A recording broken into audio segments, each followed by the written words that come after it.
Jamaah salat maghrib yang dirahmati oleh Allah Subhanahu wa taala adalah dalam kesempatan ini kita tingkatkan iman dan takwa kita kepada Allah Subhanahu wa taala. Salawat serta salam kita aturkan kepada Nabi kita Muhammad sallallahu alaihi wasallam. Bapak Ibu yang dirahmati oleh Allah, sebelumnya sudah saya sampaikan cara duduk di antara dua sujud, yakni telapak kaki kiri dihamparkan dan duduk di atasnya. Dan yang kedua, telapak kaki kanan ditegakkan. Hadis yang pertama kemarin sudah saya bacakan bahwa Rasulullah melarang seseorang ketika duduk di antara dua sujud itu duduk seperti duduknya syaitan. Itu nggak boleh. Karena caranya bagaimana? Kedua telapak kaki ditegakkan dan pantat didudukkan di atasnya. Itu tidak diperkenankan. Adapun yang kedua, hadis yang kedua kita baca, Anwa ibn Hujrin annahu ra'an Nabiyya sallallahu alaihi wasallam yusalli sallallahu alaihi wasallam salat tsumma qa'ada, kemudian duduk, maksudnya ketika duduk di antara dua sujud. Faftarasha rijlahul yusra, beliau menghamparkan kaki kiri beliau. Jadi riwayat Ahmad dan Nasai. Duduknya anjing ini maksudnya ya ketika duduk itu ya duduknya sesuai dengan aturan Nabi gitu, jangan seperti anjing. Itu nggak boleh. Nah, memang ada seperti itu lah, mungkin karena apa namanya, kalau mau ribu reso, karena ada orang-orang seperti itu. Tiba akhirnya ribu kayak anjingnya dia. Karena kelemon, pernah lihat orang kelemon duduk di antara dua sujud, duduknya reso kayak biasanya namanya. Nah, tapi tangannya harus di depan gini, reso ribu. Jadi bokongnya kalau sikile kan bisa lemu apa namanya, udah seperti duduk, jadi pengennya duduk seperti kita, tapi karena kelemon jadi menunggu. Nah, ini tidak diperbolehkan. Nah, atau yang menyerupai itulah, jangan sampai kita melakukannya. Nah, sebelumnya sudah saya sampaikan, kita hidup di dunia itu tentunya harus semua disesuaikan dengan Quran, semua disesuaikan dengan hadis. Bahkan saya juga pernah dapetin waktu sholat ya minggu ya nasihat. Nah, jadi di beberapa kali itu saya dapetin sholat di masjid, saya terlambat, lihat ada orang yang sholat depan saya itu masih minggu ini. Nah, ini tentunya tidak diperkenankan. Ini tiga hal yang dilarang oleh Rasulullah SAW. Yang berkaitan dengan duduk ya tadi, duduk seperti duduknya anjing itu tidak diperbolehkan. Adapun sholat cepat atau noleh-noleh ini juga tidak diperkenankan. Sampai di sini ada yang perlu ditanyakan sebelum lanjut di bab selanjutnya? Mudah ya?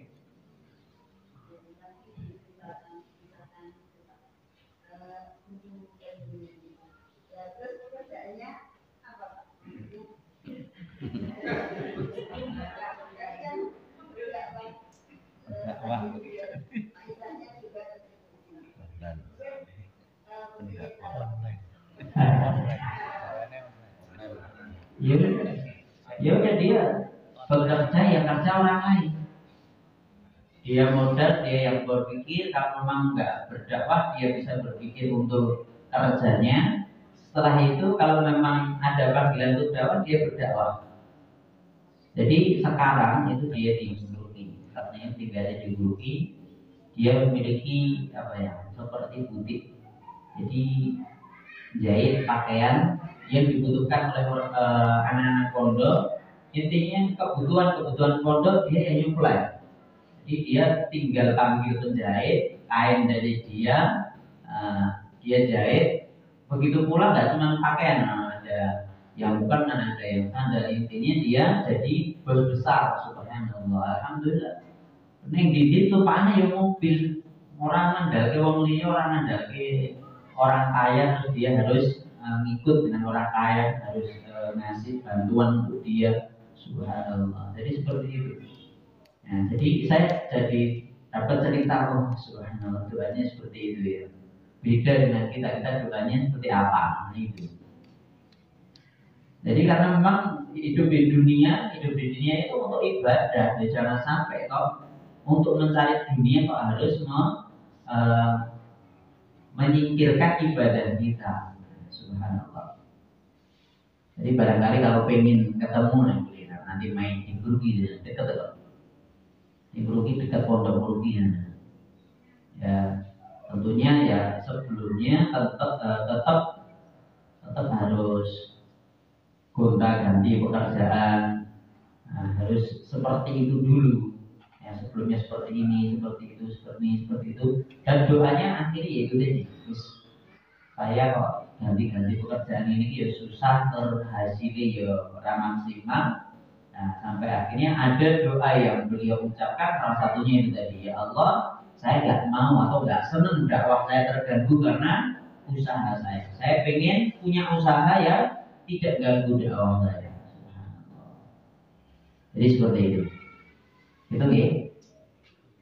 Nah, silahkan mau bekerja itu kalau usaha itu bisa ditiru, tapi hasilnya bisa ditiru. Hasil nggak bisa ditiru. Yang lain barangkali silakan.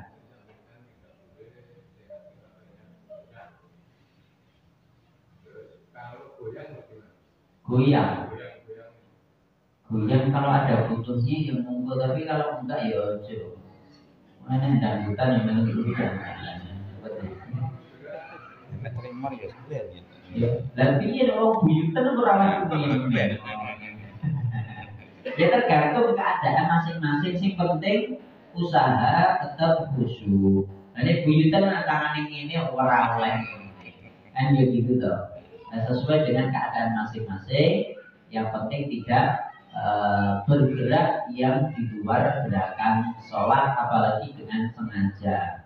Nah, kecuali kalau memang wajib, misalnya, nah ustadz NU biasanya yang sarungan, ya sarungin notrok, masa oleh gerak, yo sholatnya batal, dan jika auratnya terbuka atau bagaimana kan batal. Atau misalnya kalau saya bahkan misalnya, contoh paling mudah gatel, gatel ini enak dikukur ya, ganggu sholat, pikiran, ditahan ini ya enak lagi. Jadi seperti itu, kalau gatel memang bisa dikukur bentar ya. Nah, bahkan kalau ulama itu ada yang bilang cuma 3 gerakan berturut-turut di luar gerakan sholat itu membatalkan, kan gitu katanya. 3 gerakan lebih, ada yang bilang seperti itu. Tapi berkaitan dengan ini dari Yorena. Ya, jadi kita kita ambil jalan tengahnya. Yang penting kalau memang dibutuhkan ya gerak, nggak apa-apa. Tapi ya ojo terus dangdutan ya gerak, apa yang tidak penting. Nah itu tentunya harus dihindari gitu ya. Ya. Barangkali yang lain.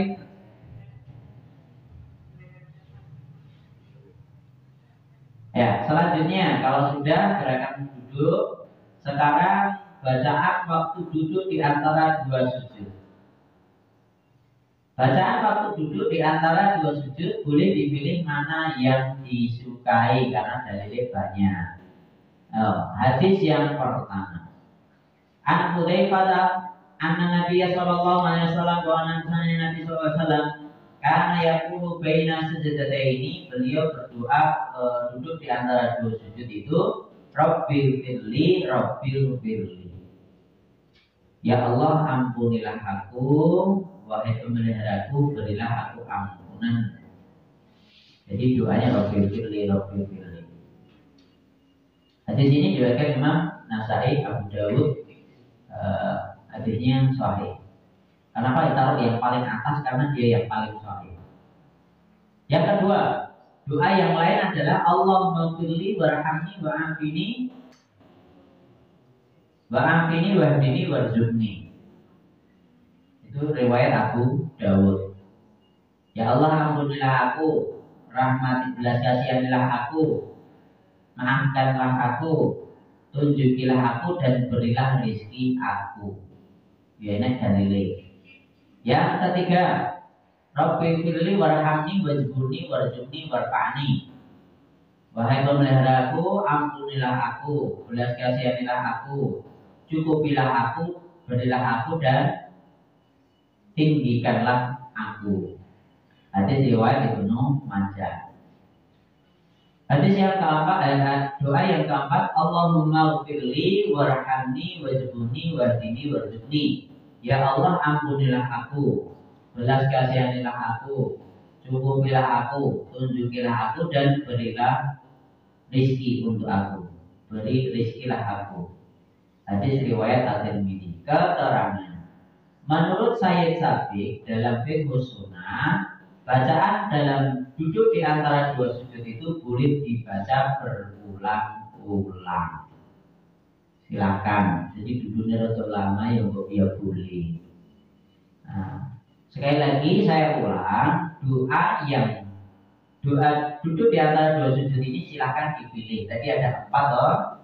Kita hafal apa silakan dibaca. Tapi kalau ilmu yang saya dapatkan, doa duduk di antara dua sujud yang paling sahih itu yang pertama tadi. Robbi firli 2 kali nih, hadisnya 2 kali. Kan itu boleh diulang berkali-kali gitu kan. Robbi firli, ya Allah, ampunilah aku, ya Allah, ampunilah aku. Ini yang paling sahih dibandingkan hadis-hadis yang lain. Makanya dan alhamdulillah ini pula yang diajarkan dan dilatihkan kepada kami ketika saya dan teman-teman belajar di MI atau SD dulu. Jadi salah satu doa yang diajarkan untuk ketika duduk itu adalah Robbi firli ini. Jadi doa paling gampang itu begini, ngomong cilik. Dulu kalau kebiasaan saya di SD atau MI itu adalah ketika hari Senin itu sholat bareng. Jadi nenek negeri atau sekolah luar itu kan biasanya apel gitu kan. Nah kalau sekolahan saya dulu di MI itu sholat bareng, sholat duha, latihan sholat. Jadi sejak kelas 1 sampai wis kudu bikin sholat, nanti salah satu jadi imam. Terus ya sholat 2 rakaat tapi doanya dikeraskan, masih SD seperti itu. Nah untuk latihan. Nah doanya ya kita ya Allahumma ba'id baini bareng-bareng rame ya. Dan tentunya inilah yang menyebabkan itu melekat di di pikiran, di otaknya anak-anak pada waktu itu. Dan salah satu doanya itu kan tentunya duduk di antara dua sujud. Lalu pas duduk di antara dua sujud itu doa kan paling gampang. Tuh paling cendek tuh kalian bola-bola ini tapi mesti diajarkan. Pilih dengan namanya anak kecil kan seneng sholat bareng-bareng gitu. Ya, jadi doanya seperti itu, Robbi firli, mengucapkannya 3 kali berarti 6 kali. Robbi firli kan hadisnya 2 no? Nah itu diucapkan 3 kali berarti 6 kali.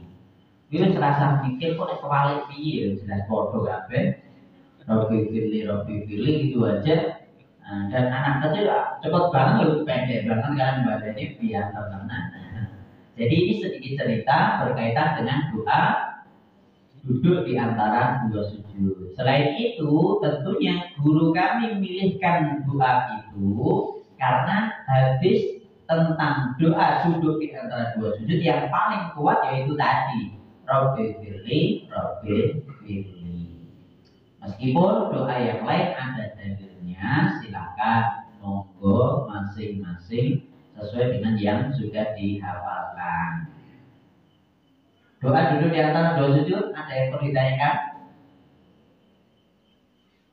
Atau barangkali ada yang berbeda? Ini orangnya dari ini tak wajah ya, misalnya loh. misalnya. Kalau memang ada dalilnya silahkan, tapi kalau tidak ada jangan. Sudah bisa dipahami? Ya, selanjutnya larangan pada duduk di antara dua sujud. Nah, ini yang harus diperhatikan. Duduk di antara dua sujud itu ada aturannya, ada yang tidak boleh. Tadi kan perintahnya, terus doanya, sekarang larangannya. Jenenge aturan itu mesti ngono kuwi, karena perintahnya enak yang harus dilakukan, nah, ada yang tidak boleh. Kenapa? Gen sesuai dengan aturannya, tidak sakarepe dhewe lah gitu loh. Yang pertama, dilarang duduk seperti duduknya syaitan, yakni duduk di antara dua tumit yang ditegakkan seperti tadi. Jadi dari hadis-hadis sebelumnya dirangkum di sini yang tidak boleh ketika duduk di antara dua sujud. Jadi kaki kanan kiri ditegakkan terus duduknya ning dhuwure. Nah, ning ngono iki kan mesti lebih dhuwur karo persone, nah enggak boleh. Yang kedua, dilarang duduk seperti duduknya anjing, yakni duduk dengan menaruhkan dua tangan di lantai dan bertekanan dengannya. Nah, seperti dua lemon. Apa tak cilik ya sampai pengen ngono tidak cepet. Ngono kan langsung sujud apa langsung berdiri kan penak. Nah, seperti itu nggak boleh. Duduk yang seperti itu seperti anjing, menyerupai anjing. Yang ketiga, dilarang mengatur seperti mengaturnya ayam jago, yakni sujud dengan cepat tanpa menekankan hidung dan dahi di tanah. Maksudnya, syuting kita sujud tekan langsung berdiri, langsung duduk, langsung dan seterusnya. Gerakan yang terlalu cepat itu tidak diperkenankan. Nomor 4, dilarang berpaling seperti berpaling yang rusak, yakni sholat sambil nolak kanan dan ke kiri, atau lirik kanan, lirik kiri, atau lirik ke atas, itu juga tidak diperkenankan. Nah, ini pun juga pernah terjadi pada Nabi. Nabi lirik ke atas itu karena mengharap kiblatnya dipindah. Nah, begitu di surat Al-Baqarah di juz yang kedua disebutkan seperti itu. Ya, ini khusus Nabi. Kalau beliau mengharapkan ada wahyu turun, dan dia mengharapkan apa? Mengharapkan dapat sesuatu, kabar baru atau kejadian yang baru. Jangan seperti itu. Ketika sholat, perintahnya adalah ketika sholat khusyuk dan melihat ke tempat sujud. Dan saya tekankan kembali, ketika sholat itu tidak diperkenankan merem, memejamkan mata. Meskipun buat sebagian manusia menganggap bahwa nek merem ini lebih khusyuk menjadinya, tapi itu tidak diperkenankan ketika sholat. Jadi ketika sholat usahakan mata terbuka. Sampai sini duduk sudah selesai, ada perintahnya, ada larangannya, ada doanya sudah. Ada yang perlu ditanyakan? Silakan.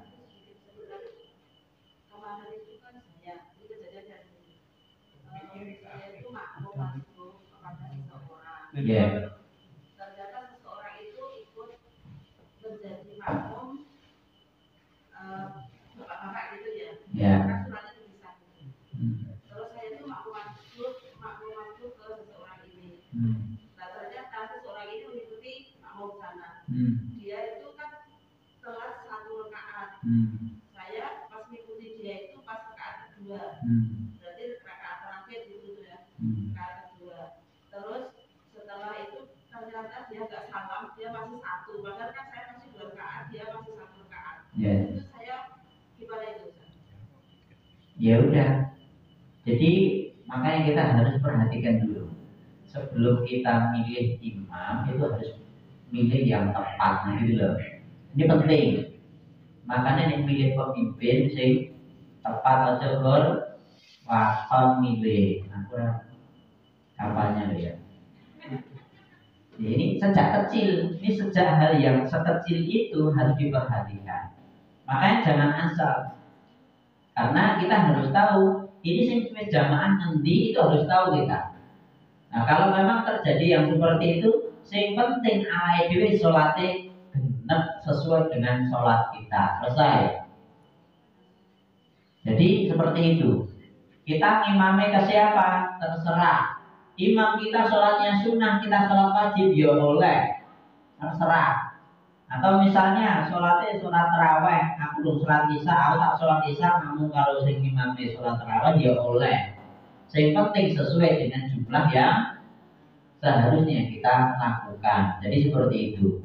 Mau itu kalau memang kesalahan dari awal, ya udah itu ya, yang penting jangan diulangi. Sesuatu yang boleh imam sih benar, jangan asal. Nah setelah itu, nah, caranya pokok men awake sholatnya sesuai dengan sholat kita. Nek sholatnya loro ya loro, nek sholatnya papat ya papat, nek telu ya telu.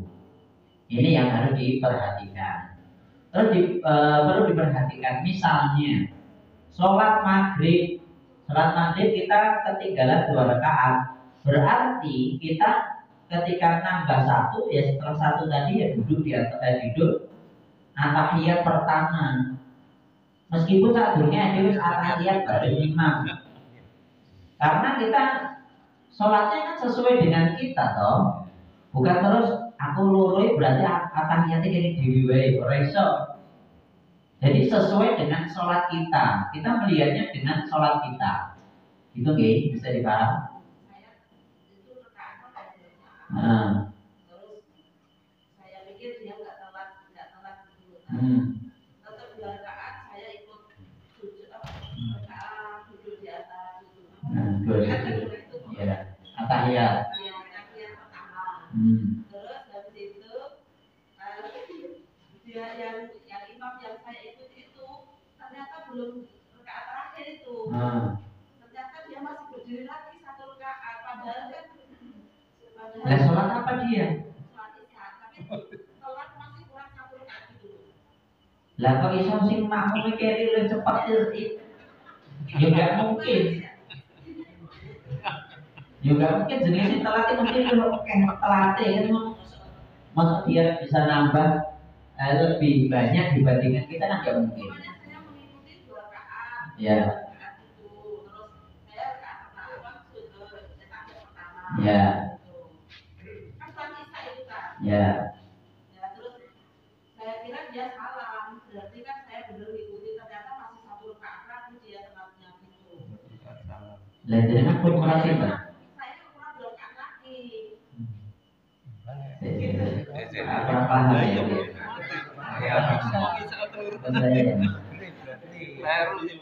Jadi gini loh. Ya. Jadi imamnya sholat apa itu imamnya?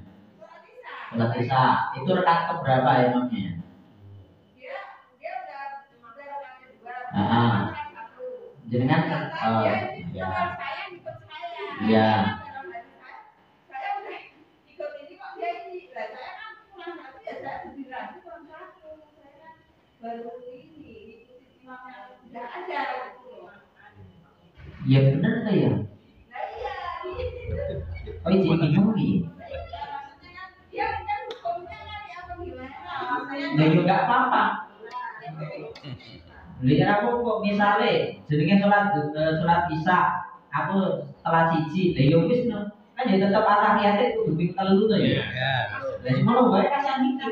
Saya kan ini tak anggap imam itu loh tadinya kan. Ya. Masalahnya cuma 1 rakaat gitu. Ya. Saya kan bahkan ngikuti. Kenapa kok cuma ya tapi saya masih 1 rakaat lagi harusnya gitu. Ya, yang penting gini wae, rasa mikir sholat wong liya. Pokoknya mikirnya sholatmu berapa rakaat lah ya wis imamnya arep piye di jadi jadi tolong dimatikan dulu mic-nya dimatikan karena gabungan sosok kudus ini.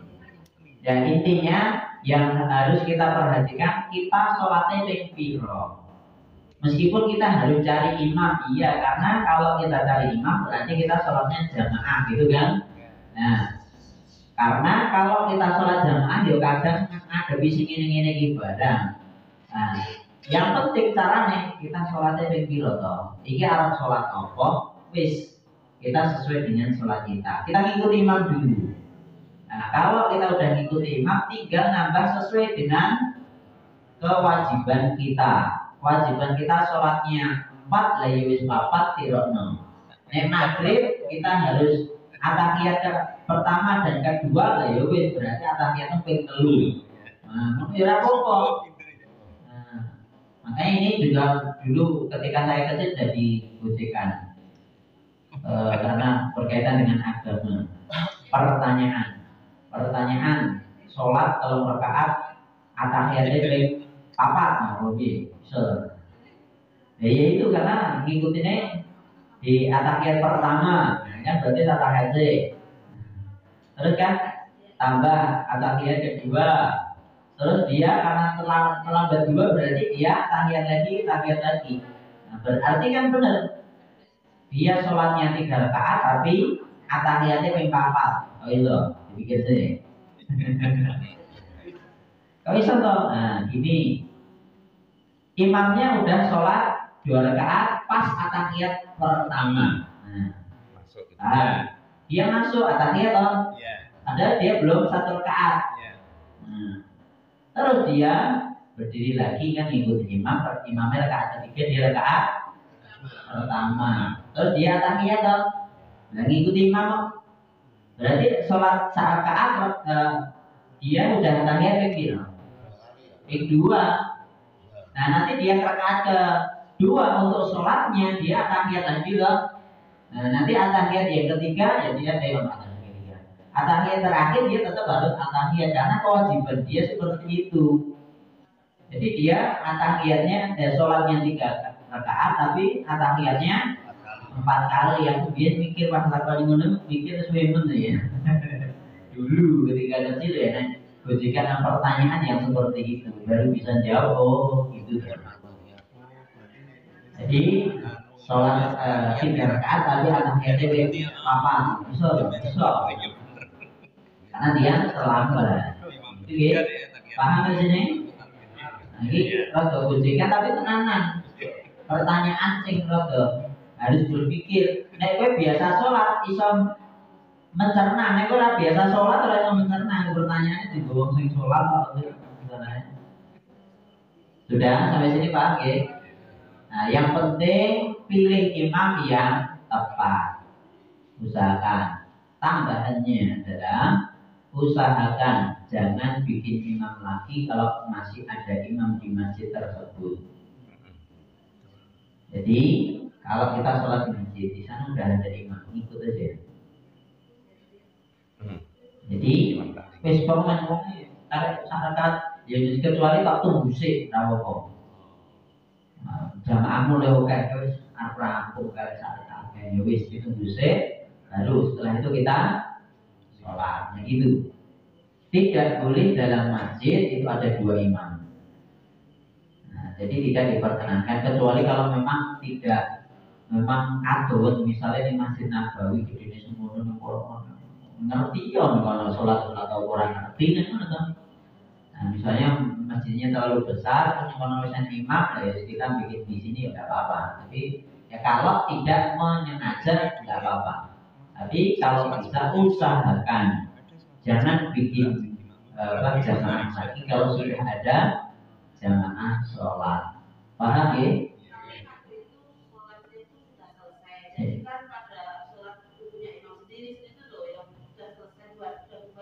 Nah iya, jadi justru itu yang dibahas di situ. Meskipun imamnya jamaah kan sudah selesai tuh. Biasanya terus jadi bikin imam itu ya setelah jamaah pertama selesai itu bikin imam itu ya nggak boleh. Nanti dicari dalilnya ada itu tidak boleh bikin 2 jamaah dalam 1 masjid. Itu ada dalilnya kecuali kalau tidak sengaja masjid itu gede, mana atau buang atau dalam promosi. Ini masjid sebenarnya kan kita imamnya akan lagi misalnya. Nah itu kita tinggal ikut di belakangnya. Bisa dipaham ya? Jadi seperti itu. Kalau kita mungkin dalam perjalanan kita mau ke jamaah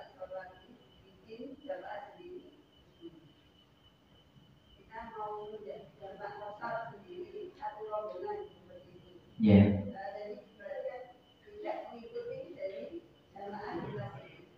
Ya. Nah, saran saya. Nek jenengan datangnya pas jamaah sholat sing mukim kuwi, maka kamu harus ikutin yang mukim dulu. Saya mukim sholatnya duhur papat, lima dua papat, lalu salah teko